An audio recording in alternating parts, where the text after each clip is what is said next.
But the natural man receiveth not the things of the Spirit of God, for they are foolishness unto him, neither can he know them, because they are spiritually discerned.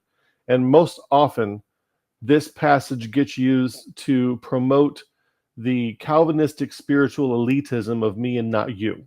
I am one of the elect. I have received the Spirit of God. I am spiritual. Therefore, I can understand Calvinism. And the reason you can't is because you're a natural man and you don't have it. Natural men can't receive the gospel like I did. Okay? But of course, they're humble. They're so humble with their spiritual elitism.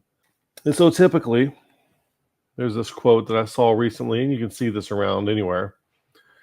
If you are clear in your theology, according to Dr. Martin Lloyd-Jones, if you are clear in your theology and in your doctrine, you will know that no natural man can believe the gospel.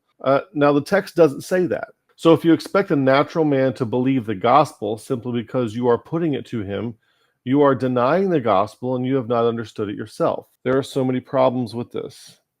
Another one, spiritual elitism. The man without the Spirit, this is a different version. They're calling it the doctrine of total depravity. Anytime someone starts talking about the doctrine of this, the doctrine of that, okay, they are eisegeting. They are creating a system from which they then eisegete the texts. Yeah, Veritax says that does sound like Gnosticism. It's exactly what it is.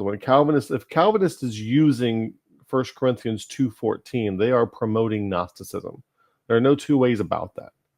Okay, this idea that they got some kind of light in some special way, irrespective of what anybody does, unconditional election, and I got it and you can't. That's Gnosticism. That's Gnosticism 101. So not only do they come from Gnosticism, but they are continuing to practice a version of it to this day. And so they quote the verse here and they call it the doctrine of total depravity. Of course, you don't want to get it. And I'd also recommend steering clear of the phrase the Bible teaches.